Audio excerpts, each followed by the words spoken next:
Amigos de Camex, ¿cómo están? Muy buenas tardes. Nuevamente estamos por acá en nuestro último día de la semana con nuestro curso de Administración Bancaria Integral, que ya saben que va inclusive esta semana que viene y terminamos la siguiente semana el día jueves 3 de diciembre. Todavía tenemos una semana más de sesiones completas, jueves, viernes y sábado, y el siguiente jueves 3. Los jueves vamos de 12 a 1 y de 4 a 5, y viernes y sábado de 12 a 1, como en esta oportunidad, y de 5 a 6. Espero tener una agradable visita la próxima semana. Estamos todavía coordinando por una cuestión de tiempo. El día 4, viernes 4, iniciamos la tercera etapa del curso de gestión de riesgos crediticios, que va a estar muy bonito, y el martes 15 arrancamos el curso de agente financiero con los principales perfiles de la atención al cliente financiero, desde plataforma de atención al usuario, coordinado con las oficinas de atención al usuario, los OAU, el perfil de cajero bancario, el perfil de jefe de operaciones, y en el área crediticia, tanto en la colocación como en la recuperación, el analista de crédito y el gestor de cobranza. Van a ser cursos muy, muy interesantes, y de acuerdo a lo que se requiere hoy en día ya, es eminentemente práctico, un 70-30, práctica y teoría sobre todo. Siempre con la orientación hacia la mejora en la atención del cliente, en la mejora de los procesos, a partir de esta, yo no le llamaría, personalmente me han escuchado en estos días, en las últimas 2 semanas, hablar de, entre comillas, de una nueva normalidad. Yo creo que es una nueva oportunidad en realidad, una nueva oportunidad para poder afianzar nuestras posiciones profesionales como asesores de crédito, ¿no? Hace un momento leía un comentario de un amigo que se encarga también del tema de capacitaciones, y específicamente en el tema de microfinanzas, para una institución que hace muchos años comenzó a formar las principales empresas microfinancieras del país, como son las cajas municipales, ¿no? Que es la cooperación alemana. En esa primera época, hace casi 40 años, si no es un poquito más, venían como la GTZ. Y recuerdo mucho porque muy cerca, a una cuadra de mi casa, en la organización Miraflores, ahí en Piura, comenzó a gestarse lo que hoy en día es la Caja Municipal de Piura. Entonces, a regresar con fuerza a la cooperación alemana, hemos tenido la oportunidad de participar en una posibilidad de generar el tema de la capacitación con ellos, y hoy en día él comenta que ha tenido la semana pasada una muy buena experiencia participando en la capacitación de jóvenes asesores de crédito, futuros asesores de crédito, de atención al cliente también. Y coincidimos en algo importante, ¿no? El tema de que, como esto es una nueva oportunidad más que una nueva normalidad, el trabajo con ustedes, jóvenes, de verdad que siempre para mí ha sido muy importante. Siempre para mí ha sido enriquecedor, porque considero yo que siempre hay una oportunidad diaria de aprender algo. Y más aún cuando estás impartiendo cierto nivel de experiencia y conocimientos que tienes. Entonces, pensando más allá de que solamente me quiero lucir ante gente que de repente no tiene el conocimiento que yo tenga, que me parece algo totalmente soberbio, es la oportunidad de poder transmitir estos conocimientos con el objetivo de también aprender de parte mía. Los comentarios que estamos teniendo desde el día jueves, ¿no? La participación de la señorita Lisbeth Izquierdo, del chico, este joven que me escribe desde Cusco, las opiniones, los generosos comentarios que nos están haciendo, más allá de llenar egos, es llenar ese vaso de posibilidades de crecimiento, de desarrollo personal. El desarrollo social, el desarrollo de nuestra sociedad, es la conjunción, en la unión de los desarrollos personales. Si nosotros logramos entender eso, si nosotros logramos internalizar eso, vamos a conseguir lograr que como objetivo tengamos el desarrollo permanente de lo que realizamos, y que esas tareas laborales cotidianas que tenemos sean siempre el faro que nos guía para poder desarrollar de la mejor manera nuestro trabajo, sin pensar en la mezquindad de que yo no le doy un día, un minuto más de trabajo a esta empresa.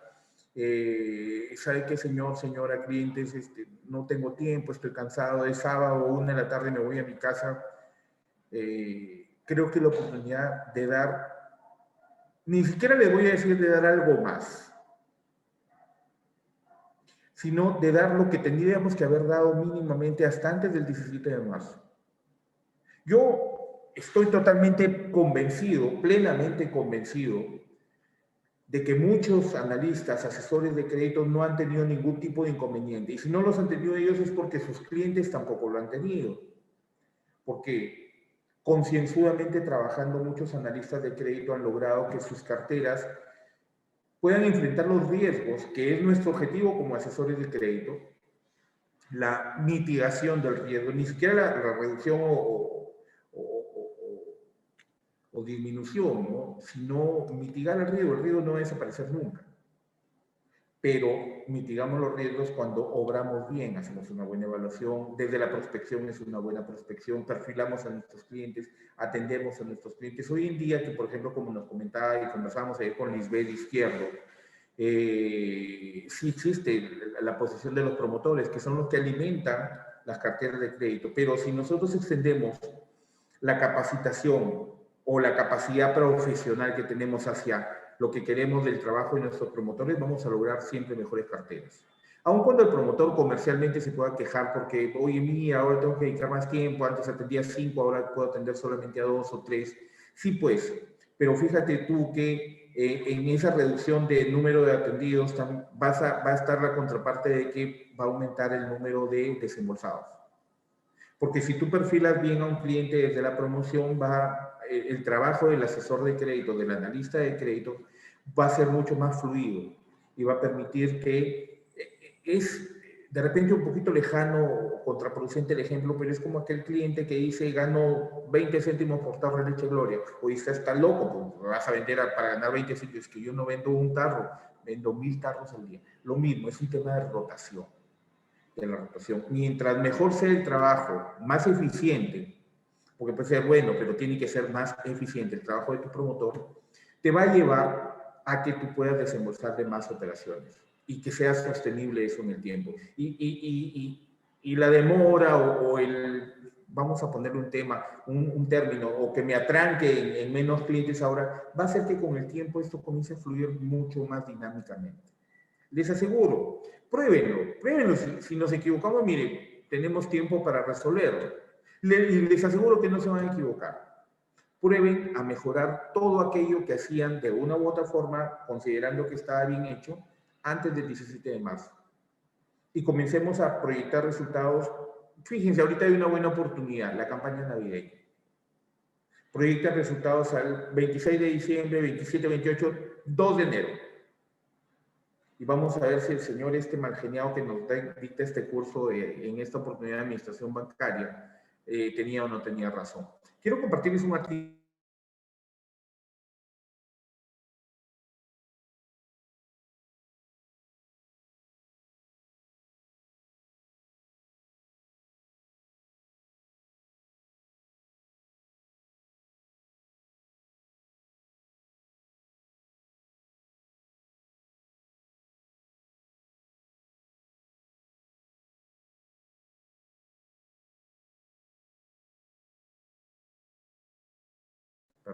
Perdón, se había silenciado el audio. Si hay algún problema, por favor, les agradecería que me lo hagan saber a través del chat o del Facebook Live. Les decía, Microfinanzas, que es una empresa que se dedica al análisis de la coyuntura financiera y microfinanciera del país, presenta este artículo que me pareció muy interesante y es más que un artículo de opinión, es una reflexión. Y vamos a verlo. El país ha superado su crisis inmediata, pero enfrenta un viaje lleno de baches. La política de destrucción y creación del Perú. Ahora fue cuando los inversionistas creían que la economía de rápido crecimiento del Perú era inmune a su política. Ese argumento siempre cuestionable fue probado casi hasta la destrucción este mes. Con el país sufriendo un vacío de poder y al borde de caer en un caos violento, el 16 de noviembre un congreso avergonzado eligió a Francisco Sagasti, un académico centrista de 76 años como presidente interino del país. Es el cuarto hombre en ocupar el cargo más alto desde las últimas elecciones presidenciales en el año 2016. En Mr. Sagasti, Perú ha encontrado un boleto ganador en su lotería política. Las suyas son las manos más seguras e imaginables, pero su tarea no es sencilla. Su objetivo es abordar la pandemia y la recesión económica, ambas particularmente severas en el Perú, mientras conduce al país a través de las elecciones generales previstas para el próximo mes de abril. Su unción se produjo tras el fracaso de una toma de poder por parte de elementos del Congreso que el 9 de noviembre votaron 105-19 para derrotar a Martín Vizcarra, presidente de 2018, por incapacidad moral. El poder pasó a Manuel Merino, presidente del Congreso. Con razón o sin ella, muchos peruanos vieron en esto un complot para posponer las elecciones y promover intereses privados turbios. Merino nombró primer ministro a Antero Flores Arauz, un hombre de 78 años de extrema derecha que ganó solo el 0.4% de votos en las elecciones presidenciales del 2016. Su práctica legal representa a universidades privadas deficientes que están tratando de revocar una reforma universitaria. Sus partidarios querían asaltar el tesoro a través de obsequios populistas. Esta toma de control provocó las mayores protestas callejeras del Perú en 20 años, principalmente de jóvenes, y desafiando un estado de emergencia relacionado con la pandemia. Se encontraron con una brutal respuesta policial, 2 manifestantes murieron y decenas resultaron heridos. Con su táctica colapsando, el señor Merino renunció y desapareció rápidamente. Su golpe de Estado destacó la forma en que los partidos políticos en el Perú se han convertido en vehículos para los intereses privados y para evadir la justicia. Algunos legisladores pagan por lugares en la lista de partidos y esperan un retorno, aunque 68 de los 130 miembros del Congreso actual enfrentan cargos criminales de varios tipos. La legislatura protege a los suyos del enjuiciamiento. El episodio de este mes marcó el clímax de años de conflicto que recorre varios ejes. Uno remonta a Alberto Fujimori, quien gobernó como autócrata del 90 al 2000, derrotó al movimiento terrorista Sendero Luminoso y reformó la economía, pero su régimen era corrupto. Su hija Keiko fracasó por poco en ganar las elecciones del 16, porque antifujimoristas de todo tipo se unieron en su contra. Su partido usó la mayoría en el Congreso para frustrar el programa de gobierno del ganador Pedro Pablo Kuczynski. Otra fuente de conflicto es la corrupción y su armamento. Kuczynski renunció en 2018 para evitar un juicio político por conflicto de intereses. Permanece bajo arresto domiciliario. Sus 3 predecesores están todos acusados. Una de espera extradición en Estados Unidos, otro se suicidó y un tercero pasó tiempo en la cárcel. La corrupción es de hecho sistémica en el Perú y los peruanos lo saben. Pero la presunción de inocencia y el sentido de la proporción se han perdido. No se ha juzgado a ningún líder. La señora Fujimori pasó 16 meses en la cárcel por presuntas violaciones al financiamiento de campaña. Los fiscales están tratando de hacer desaparecer a su partido. Vizcarra era popular, a pesar de su historial mediocre y una gestión lamentable de la pandemia, porque defendía la causa de la lucha contra la corrupción. La tercera falla es la batalla entre el Ejecutivo y el Congreso, que Vizcarra exacerbó. Trató de impulsar reformas políticas, uno de los pocos que fue aprobado, impidió imprudentemente a los legisladores de periodos consecutivos. El año pasado disolvió el Congreso en una batalla por nombramientos para el Tribunal Constitucional. El nuevo Congreso, elegido en enero, es aún menos competitivo, dado que sus miembros servirán solo durante 19 meses y no pueden permanecer de pie en el próximo año. No tienen ningún incentivo para comportarse decentemente. Están tratando en vigor reformas más útiles para las elecciones en abril, incluida la eliminación de partidos menores y la prohibición de candidatos acusados de delitos graves. Varios aspirantes a la presidencia son populistas, algunos de ellos peligrosos. A quienes no lo estén, les resultará difícil formar una coalición reformista en la próxima legislatura. Una cosa está clara, las multitudes de millennials en las calles quieren una mejor democracia. Conseguirlo será mucho más difícil que perseguir al señor Merino. Esta es una reflexión, una cronología muy exacta, muy fría en realidad, de parte de la revista The Economics. La foto de la llegada del señor Sagasti, de Mr. Sagasti, a Palacio de Gobierno el día de su función en el cargo. Muchas cosas que nos llevan a un espacio que no es el que nos convoca en esta conferencia. en esta plataforma que nos lleva a buscar desarrollo. Sin embargo, y contra todo lo que yo siempre digo acerca de los millennials, son esta generación que tomó la lanza y salió al frente. Cansados, de repente no una historia vivida propiamente, sino de la historia contada por los continuos sufrimientos, pesadumbres y lamentables sucesos vividos por sus padres. Unos jóvenes, la generación equivocada, se metieron con la generación equivocada, que reaccionan al ver desangrar a nuestro país. Y no desangrar por las balas, las explosiones de los coches bombas de Sendero Luminoso, del MRTA, que tanto daño le hicieron al país. Desangrados por esa clase política refundada en sus propios intereses, en los intereses de ayudar al amigo, de generar negocios para sí mismos, o de simplemente generar el caos en el país porque a río revuelto, ganancia del pescador. Una clase política que desdeña desde su formación, porque encontramos políticos que no han tenido mayor preparación académica, gente que no ha llegado ni siquiera a la secundaria completa, que quieren tumbarse una reforma universitaria que, con los buenos aciertos o desaciertos que ha tenido, está buscando lograr una mejor educación para el país. Yo creo que personalmente, y alejándome de temas estrictamente políticos, un país es mejor visto, un país se desarrolla mejor si tiene tres ejes fundamentales: una buena educación, una buena salud y una buena seguridad de parte de las fuerzas del orden interiores. Una policía bien pagada no va a ser susceptible a la corrupción. Un ciudadano bien educado y bien atendido en un sistema de salud mejor que el que tenemos hoy en día va a ser un ciudadano que va a aportar en mejores condiciones todos sus esfuerzos para el desarrollo del país. Pero, ¿tenemos que dejar de todo a las autoridades? Yo creo que no. Yo creo que no, y es a partir de ahí donde yo sí soy un convencido de que el ruido político no tiene que afectarnos en demasía. De no afectarnos hasta el punto que ya tengamos que salir a protestar.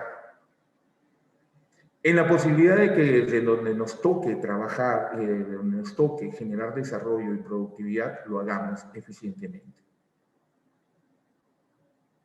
No hay que tirar piedras para protestar, pero sí hay que hacer sentir la voz de protesta ante las injusticias.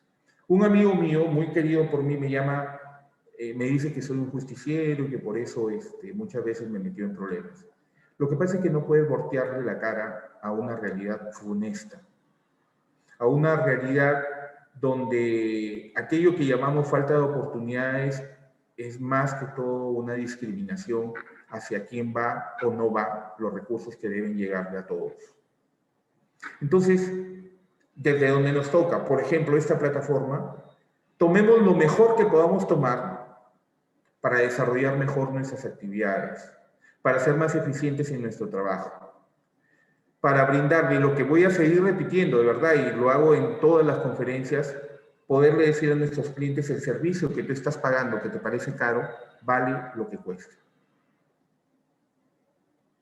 Porque de verdad no sería justo que un cliente se saque la mugre, chambeando, trabajando el día a día, para que pague un servicio financiero que no es satisfactorio, que lo dejó solo en plena pandemia, que no le da oportunidades para salir adelante, que no hay inclusión en el tema financiero.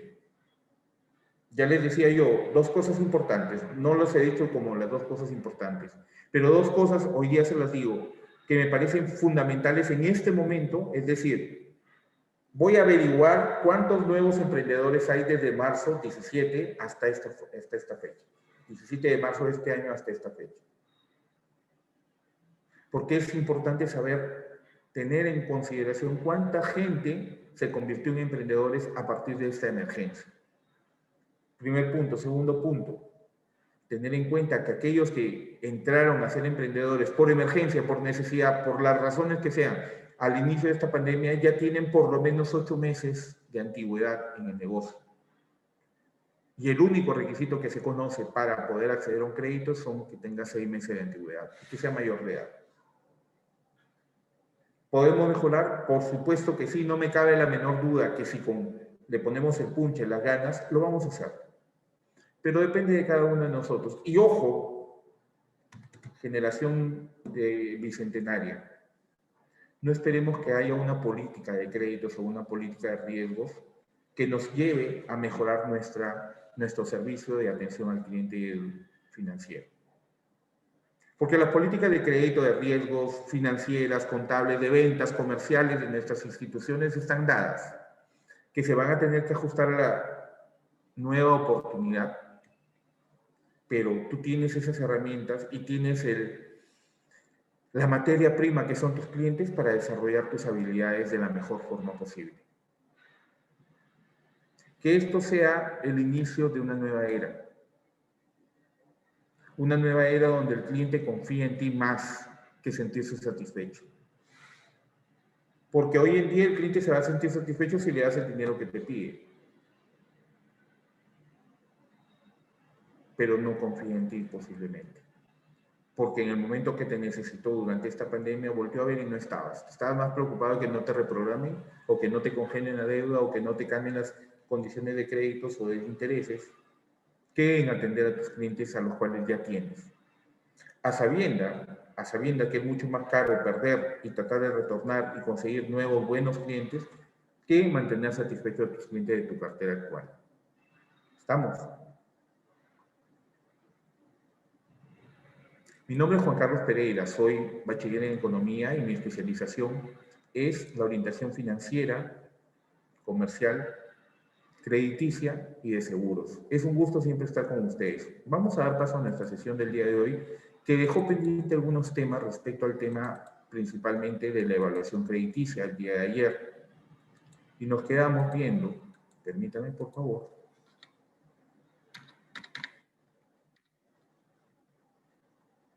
los temas prácticos y respecto al comité de créditos, un poquito antes tal vez, aquí se ha cortado un par de líneas, respecto por ejemplo al tema de los indicadores financieros.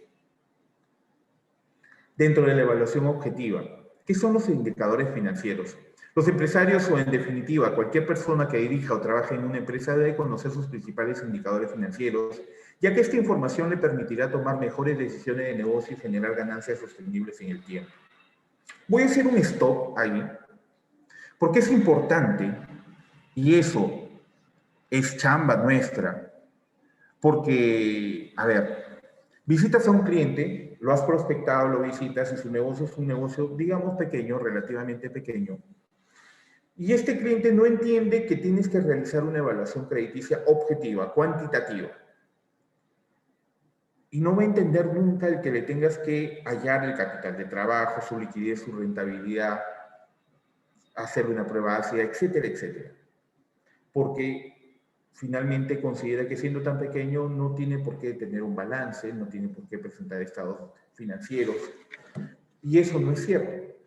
Entonces, la primera tarea en este punto es que como analista, como asesor de crédito, tú tengas la responsabilidad clara, totalmente objetiva y totalmente definida de poder enseñar este tema a tus clientes. El cliente no debe desdeñar el que tenga que conseguir y manejar en el desarrollo de su negocio sus indicadores financieros. No, eso es para una gran empresa. No, señores, para todo tipo de empresa, sea el tamaño patrimonial que sea. No, ¿cómo? ¿Qué será el capital de trabajo? Ahorita lo hacemos. ¿Qué será la liquidez? Ahorita hacemos la liquidez. Y es tu responsabilidad a partir del tema de que requieres tener la mejor información posible para desarrollar mejor tu evaluación objetiva o cuantitativa. Dichos indicadores determinan la capacidad de liquidez de una compañía, así como su nivel de endeudamiento, su rentabilidad y su eficiencia. De modo que los indicadores financieros juegan un papel fundamental en el buen desempeño contable, económico y financiero de cualquier tipo de organización. Cualquier tipo de organización. Con los indicadores financieros podrás determinar cuándo es apropiado invertir dinero y cuándo es el momento de tomar acciones correctivas para garantizar la sostenibilidad de tu compañía. Son herramientas sumamente útiles para definir estrategias que impulsen su crecimiento en el corto, mediano y largo plazo. Pero, ¿realmente qué son los indicadores financieros? Los indicadores financieros expresan relaciones existentes entre cifras extraídas de los estados financieros y de otros informes contables de tu empresa. Se utilizan para reflejar el comportamiento de rentabilidad de la empresa con claridad y con objetividad.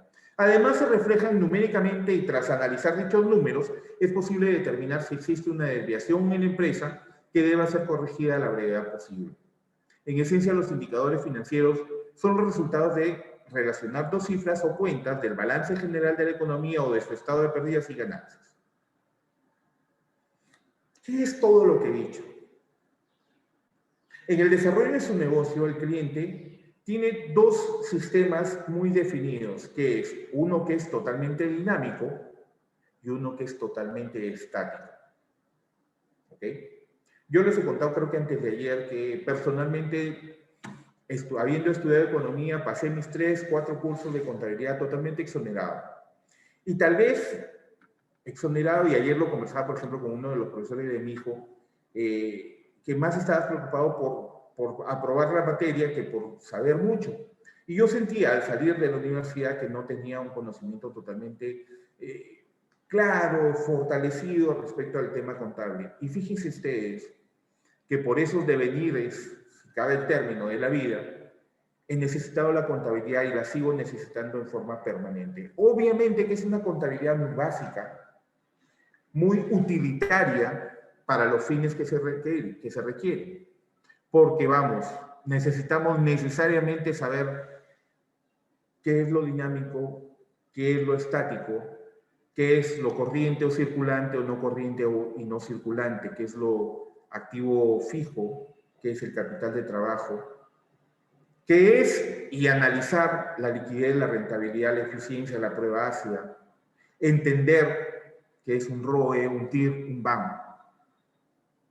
Y no necesariamente llevar este conocimiento en forma totalmente teórica al cliente, sino hacerle entender que a través de encontrar de la información que el cliente te brinda, estos números puedo relacionar de tal manera que me pueden decir, señor, su negocio lo está manejando bien. Señor, su negocio lo maneja bien, pero debemos ajustar esto. Señor, para que su negocio no fracase, debemos cambiarlo de acá. En líneas generales es eso. Tener esa posibilidad de determinar si la gestión del negocio que estás procediendo a hacer la evaluación por una solicitud de crédito es eficiente o no lo es. Te va a producir en tu objetivo de mitigación de riesgos mayores o menores riesgos. Con el afán de ganar, vas a tener mayor o menor rentabilidad si le vas a dar, otorgar o no otorgar el crédito a esta persona a través de su negocio. En líneas generales, para eso nos sirven los indicadores financieros. Oye, pero ¿cómo voy a saber yo? No, mi bodega, indicadores, sí, tu bodega tiene indicadores financieros. Y que relacionan la parte estática con la parte dinámica. ¿Cuál es la parte dinámica? ¿Cómo es un río? ¿Cómo es el cauce de un río? Como dice la canción de José José, cada instante nueva el agua. Porque somos como ríos, cada instante nueva el agua. Porque el agua entra y vuelve a salir. El agua entra. Lo mismo es el estado de pérdidas y ganancias. Entran producto de tus ventas y salen porque tienes costos variables, costos fijos. Y en el caso de la evaluación microfinanciera, que es lo que nos convoca predominantemente, eso, y fíjense ustedes, la principal característica de la tecnología microfinanciera o financiera en general que veíamos ayer conceptualmente, es esa unión indivisible entre la unidad económica y la unidad familiar. Ese estado de pérdidas y ganancias te contempla la evaluación de todo lo que concierne a la unidad económica, es decir, ingresos por ventas, contra tus costos variables, que es tu costo de ventas esencialmente, y el costo de ventas se refleja en lo que te cuesta tener ese producto en tu estante, cuánto te cuesta, ese es tu costo de venta, relacionado entre lo que te costó y el precio de venta. Ya tenemos un primer indicador. Pero también ese estado de pérdidas y ganancias involucra los costos fijos, que son aquellos, conceptualmente hablando, que requieres realizar desembolsos para el pago de estos costos fijos porque con ellos funciona tu negocio. ¿Y qué son estos? Por ejemplo, si no tienes local propio, el alquiler de local. Si tu negocio requiere de servicios básicos como electricidad, telefonía y agua y desagüe, pagas servicios. Porque tu negocio requiere contar con un personal idóneo, pagas planilla. Porque estás dentro de un sistema de normalidad tributaria, ¿ok? De formalidad tributaria, pagas tus impuestos, pagas tu SUNAT. Porque tienes otra deuda en el sistema, pagas una cuota mensual. Y después de tener una utilidad bruta, producto de contrastar tu ingreso por venta contra tu costo variable, tienes una utilidad bruta. Y esa utilidad bruta, después de ser aplicados los gastos o los costos fijos, tienes una utilidad neta del negocio. Y a esa utilidad neta del negocio le afectas de los gastos familiares, vas a obtener una capacidad neta para asumir deudas mensualmente. Ningún curso de generación de tecnología crediticia creo que te lo pueda resumir de tal forma. Porque lo que me gustaría, y es lo que acabo de hacer ahorita, es que cada paso que les estoy dando, que les estoy mostrando, lo estoy imaginando en mi cabeza. Es como si estuviera viendo una pizarra en la cual estoy determinando el ingreso. La primera T, porque ese es un negocio de T's. No es un té de tías, pero es un negocio de té. La primera T es el estado de pérdidas y ganancias, ingresos contra egresos. ¿Cuáles son los egresos? Costo variable. Ingresos menos costo variable, utilidad bruta. Utilidad bruta menos costos fijos, personal, local, alquiler, SUNAT, costo de cuota con otro banco, otros imprevistos, tienes una utilidad neta. Y como la tecnología crediticia te dice que hay una unión indivisible entre lo que es la unidad económica y la unidad familiar, a esa utilidad neta le afectas todos tus gastos familiares y tienes un residual que te determina la capacidad de endeudamiento mensual. ¿Alguien lo entendió? ¿No lo entendió? Lo puedo volver a explicar. Si están en el chat, ojo con los exámenes, ¿ah? Si están en el chat, por favor, los invito a que me pregunten en el chat. Si están en el Facebook Live, igualmente sus mensajes son muy bien recibidos. Los puedo leer, pero hasta el día martes no puedo compartir. No me pregunten por qué estoy restringido en Facebook, sobre todo después de haber perdido Perú el día martes. Estamos entendiendo esta figura. Y es más, o sea, podemos sacar un montón de cosas, ¿ah?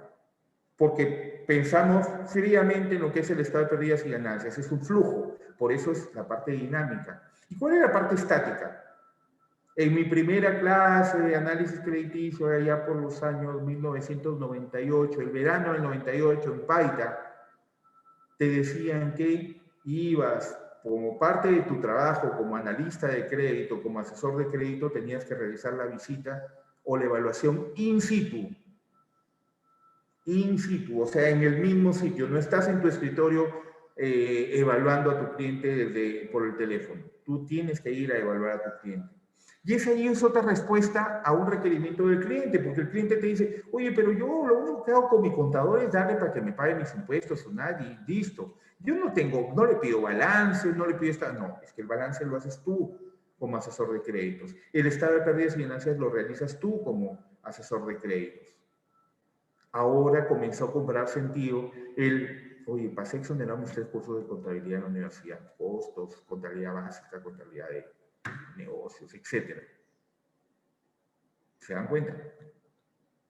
Y ese balance, ¿por qué es estático? Porque es prácticamente tomar tu teléfono y tomarle una foto al negocio. Clic. El balance es la foto del negocio, donde determinas cómo está ese negocio ahorita, en este momento que tú estás yendo a hacer la evaluación, y determinas cómo podría estar en el largo o en el corto plazo. Y si determinas que hay algo que es de corto plazo, es porque se denomina contablemente en términos corrientes. ¿Por qué corrientes? Porque en un plazo no mayor a un año tú puedes convertirlo en líquido, circulante, corriente. Y a partir de ello es que tú tienes otra nueva T, donde tienes en el lado izquierdo, mi lado izquierdo, ojo, su lado izquierdo también, todo lo que tú tienes como cliente o como empresario, y en el lado derecho, su lado derecho, mi lado derecho, todo lo que debes. Y ya tienes una T de balance, debe y haber, lo que tienes y lo que debes. ¿Estamos? Pero como te estamos hablando o en términos corrientes o circulantes o en términos no corrientes o no circulantes, tenemos un activo corriente y tenemos un activo no corriente. Y el activo corriente, que es todo lo que tenemos, es corriente porque lo puedes realizar rápidamente en dinero. Y en un negocio pequeño, una bodega, por ejemplo, ¿cuál es aquello que podemos realizar rápidamente en dinero, convertir rápidamente en dinero, convertirlo en circulante? ¿Viene a ser qué? Si es una bodega, por ejemplo, el ejemplo más práctico, más básico, es todo lo que tienes en tu estante para vender. ¿Qué es eso? Tu inventario. Activo corriente empieza con el inventario. Continúa con tus cuentas por cobrar de corto plazo. Son aquellas cuentas que están registradas en tu cuadernito de anotación. El señor Pereira llevó 1 kilo de arroz, 1 kilo de papa y 1 kilo de cebolla. ¿Quiere ir a comer, señor Pereira? Papa, arroz y cebolla. Bueno. Y va a pagar en la quincena. Tu cuadernito. Ese cuadernito es que lo puedes convertir en dinero si vas a ir a cobrar de aquí en 15 días o al cierre del mes. Segundo componente de tu activo corriente. Tercer componente de tu activo corriente. Abres tu cajón. Papi, me voy a la universidad, me voy al colegio, dame para la separata, dame la propina, dame para el pasaje. Pum, abres el cajón y le das el dinero que tienes disponible, tercer componente. Y ese disponible puede ser caja, lo que tienes ahorita, o bancos. Y bancos en ahorros, en una cuenta de ahorro donde sea de libre disponibilidad. Obviamente no entra en ese rubro los ahorros de plazo fijo, porque el plazo fijo no lo puedes retirar inmediatamente. Sí, los ahorros corrientes, por ejemplo. Y ahí están tus 3 componentes del activo corriente. Corriente, ¿por qué? Porque se llama corriente o circulante. Contablemente no sobrepasan el año y puedes realizarlos en dinero rápidamente. Primero, seguimos tomando la foto, seguimos graficando en nuestra cabeza la estructura de ese balance. No me voy a pasar todavía al otro lado, porque sí lo voy a hacer de aquí cuando veamos el detalle, por ejemplo, del capital de trabajo. Pero continúo en el activo. Y también encuentro que en mi negocio tengo un local propio, que es donde desarrollo mi negocio, activo fijo, bien inmueble. Pero también tengo una moto con la que hago servicio de delivery, segundo bien, mueble, activo fijo. Tengo refrigeradora, tengo congeladora, tengo una cortadora electrónica de embutidos, por ejemplo. Activo fijo, maquinaria. Entonces, el activo fijo, que es no corriente, no circulante, ¿por qué? No circulante, ¿por qué? Porque no es algo que ahorita lo vendas y ahorita tienes el dinero. Para venderlo no es de fácil realización, se llama en realidad. No es de rápida o de inmediata realización. No es que dices ahorita lo voy a vender y ahorita obtienes el dinero. Tienes que tener de repente un proceso de venta donde tú lo anuncias y lo ofreces. Y a partir de ahí es que tú podrías entender el dinero, pero no en forma rápida. Por eso se llama no corriente y se consideran con plazos mayores a un año contablemente hablando. Ok. Todo lo que tiene, lo corriente, rápida realización, lo no corriente o activo fijo, de más larga realización. En lo que debes, el pasivo, son todas aquellas deudas de corto plazo, lo que le debes a tu proveedora, Química Suiza, por decirte que te deja productos, Ambrosoli te deja productos, Costeño te deja arroz, y lo pagas a la semana, 15 días, un mes. Esos son tus deudas de corto plazo. O tienes algún crédito, y aquí nos vamos a complicar porque no voy a explicar en este momento el concepto, pero tienes un crédito de capital de trabajo, es decir, que es un crédito con un cronograma no mayor a 12 meses y tienes que pagarlo mensualmente. Ahí consideras esa deuda de corto plazo un pasivo corriente o circulante, porque es deuda que tienes que pagar inmediatamente, en el menor tiempo posible. Pero también tenemos un pasivo no corriente. o no circulante, que es, por ejemplo, aquellas, si teníamos en el corriente las deudas de corto plazo de capital de trabajo, en el pasivo no corriente tenemos las deudas de activo fijo. Sí, pues me compré un carrito por Cajagas y lo estoy pagando mensualmente, pero es un crédito que yo termino de pagar todavía en 4 años más. Ese es un pasivo no corriente. Aquellas deudas cuyo destino de crédito ha sido un activo fijo, por ejemplo. Y ya tenemos armado el 95% de nuestro balance, porque el resto es el patrimonio, que es la suma o la resta del activo menos el pasivo. Y ya tenemos la foto del negocio, la parte estática de nuestra evaluación. ¿Cuál era la dinámica? El estado de pérdidas y ganancias. La estática, ¿por qué era dinámica? Porque entraba y salía dinero. Entra en ventas, sale en costo variable, obtengo utilidad bruta, sale costos fijos, obtengo utilidad neta, y salen los gastos familiares y obtengo la capacidad de endeudamiento mensual. ¡Pum! Se fue lo dinámico. Lo estático, tengo un balance, una nueva T, donde tengo en mi lado izquierdo todo lo que yo poseo como tal, mi activo fijo o corriente o circulante, porque es corriente porque no tiene una durabilidad mayor a 1 año, es circulante porque lo puedo realizar en dinero o convertir en dinero rápidamente, de alta o rápida realización. Pero también tengo como mío mi maquinaria, inmuebles y equipos. Todo aquello que no es realizable de forma inmediata, por lo tanto es no corriente y se denomina activo fijo. Contra lo que debo, que es corriente, sí tengo deudas de corto plazo, sea para proveedores o deudas financieras, por créditos, por ejemplo, de capital de trabajo. Y deudas de largo plazo o de activo fijo son aquellas que se encuentran en el pasivo no corriente. Tenemos en nuestra cabeza esa gráfica, pues a partir tanto de esa parte dinámica como de esa parte estática, aparecen nuestros indicadores financieros. Porque la correlación entre la comparación entre uno y el otro nos va a indicar la gestión de tu negocio, las posibilidades que tiene tu negocio.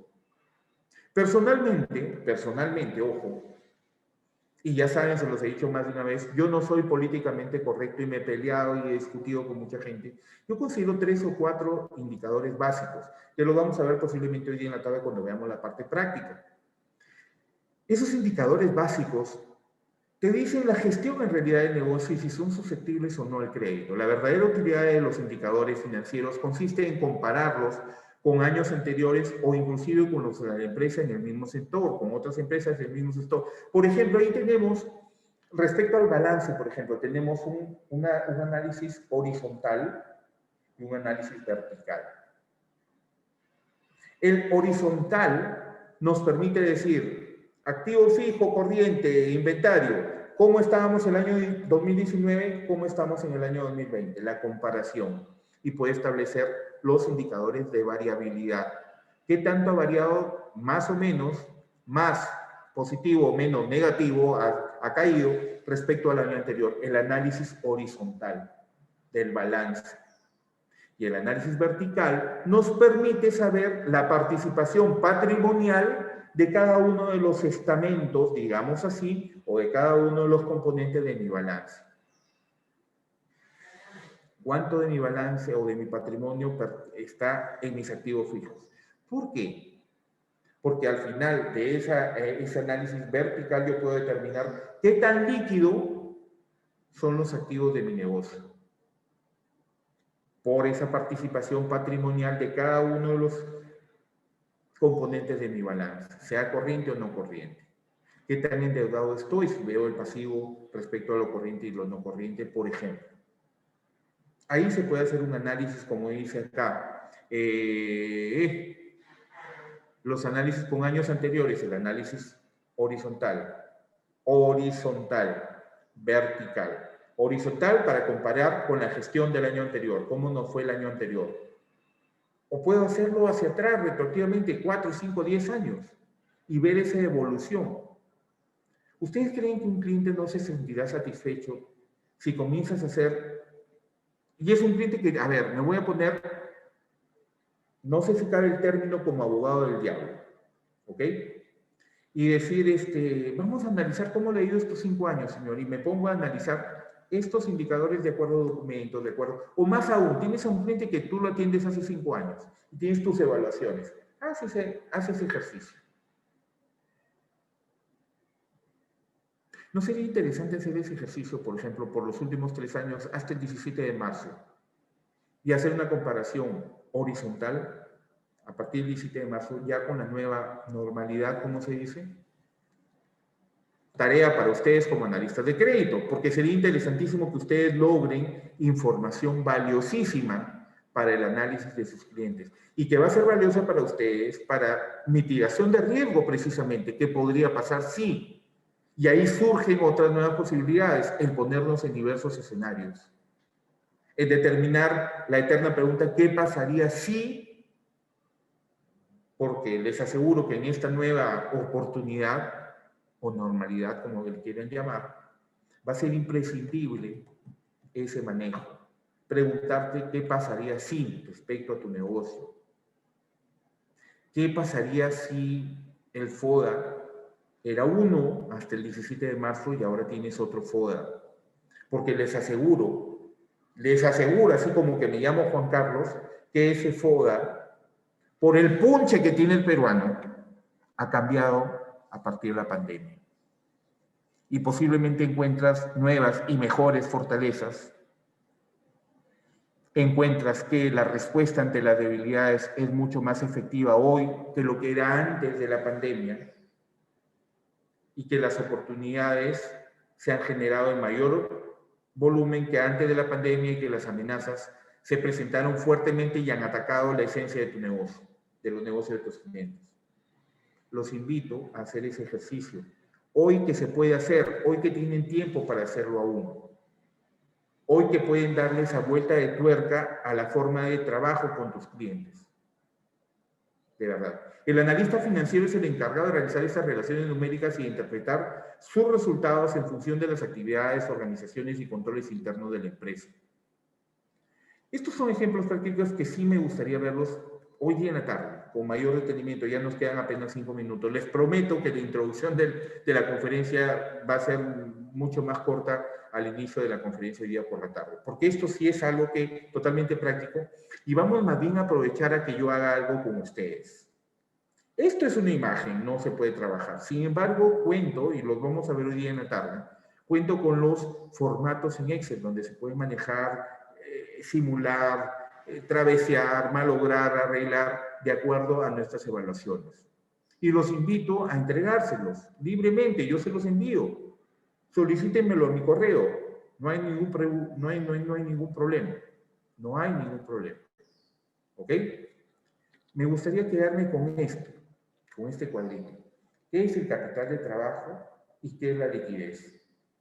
Un ejercicio que a mí personalmente, profesionalmente, me ha dado mucho resultado, es lograr encontrar, porque conforme pasa el tiempo, o lo usas mucho o lo dejas de usar, el tema de los conceptos, te olvidas.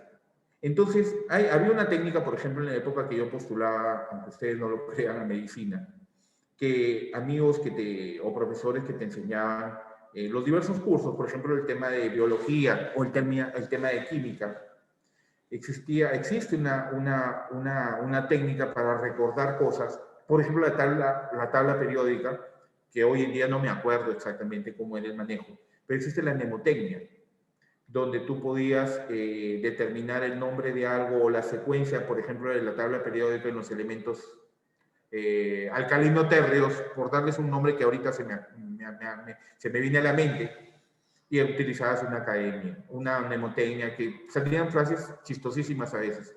Carmen fue al mercado, y cada una de las primeras sílabas de cada una de las palabras representaba un elemento químico.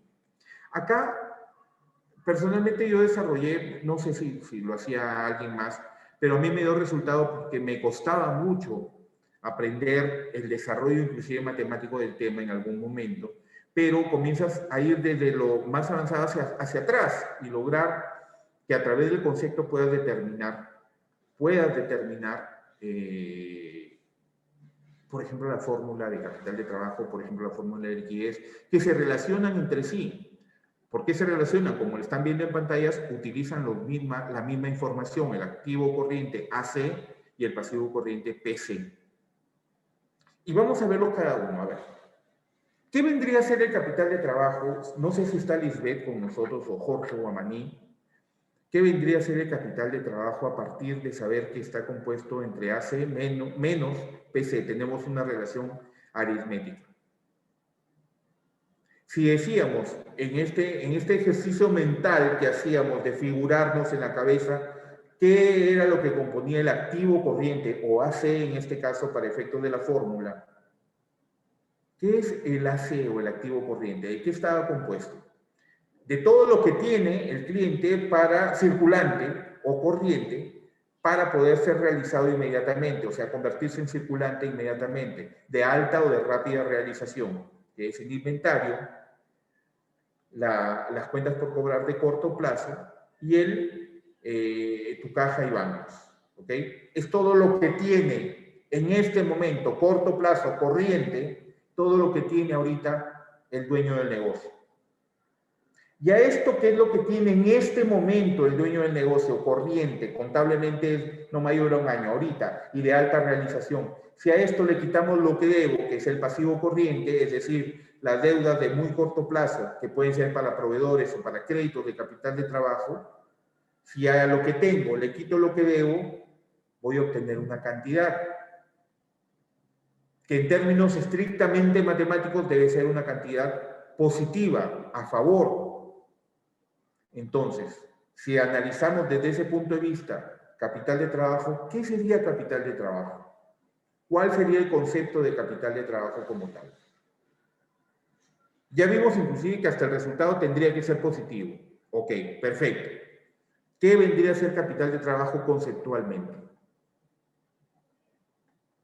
Si tengo como fórmula lo que yo tengo, lo que poseo, menos lo que debo, es, conceptualmente hablando, capital de trabajo, es todo aquel capital que tiene el cliente, el negociante, el comerciante en este momento para desarrollar su negocio. Y si yo voy en reversa, todo lo que tiene en este momento el cliente para desarrollar su negocio, ¿qué estoy haciendo? Estoy determinando que lo que tiene menos lo que debe me va a determinar con cuánto tiene cuenta ahorita para desarrollar su negocio. Ese es capital de trabajo. Oye, qué fácil, ¿no? No saben lo que a mí me ha costado muchas veces entender algunos conceptos. Sí, pues ahorita yo te digo que es muy fácil porque tengo años dedicado a esto. Y lo que siempre les digo, el que está aquí al frente dictando, recordando y aprendiendo también con ustedes, no es que sea mejor que ustedes, tiene un poquito más de experiencia, nada más.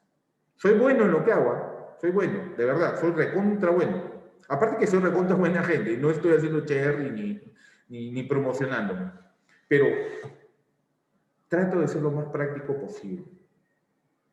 Y en ese devenir también me peleé con un montón de gente, porque imagínense, o sea, había gente que quería hacer 15, 20 indicadores financieros.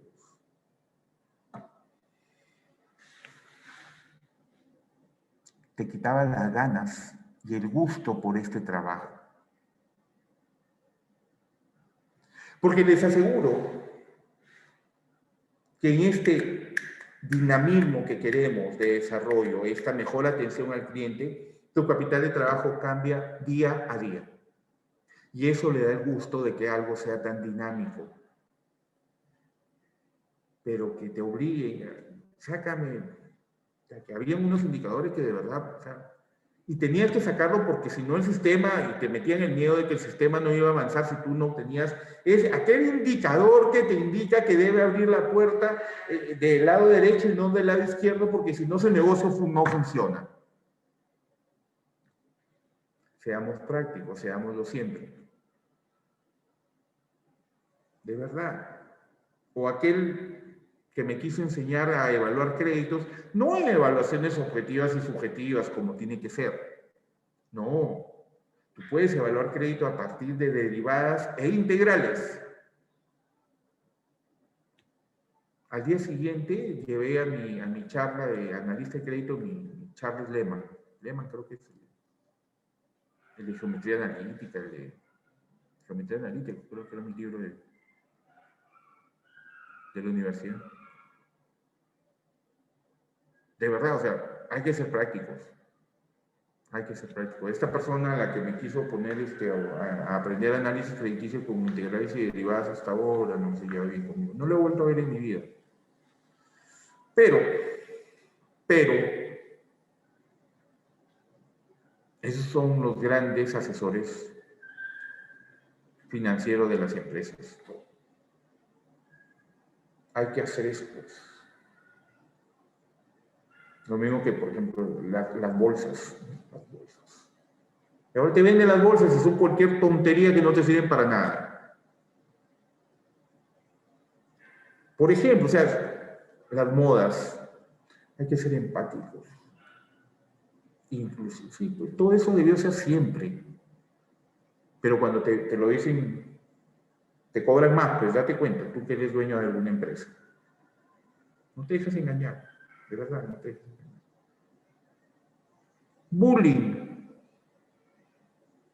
Hoy se llama bullying. En Lima se llamaba el hornear, yo soy de provincia, te lo horneaban. ¿Cuándo no lo has hecho? Antes llegabas a tu casa y tu viejo te sacaba la mugre porque te dejó hornear en el colegio. Pues. Ahora no. Ahora no. Sin desdeñar el que en algunas personas eso puede ser un problema, de verdad no lo voy a discriminar. No quiero ir desde ese punto de vista, pero sí sobre el aprovechamiento que tenemos sobre algunas cosas que deben ser mucho más prácticas.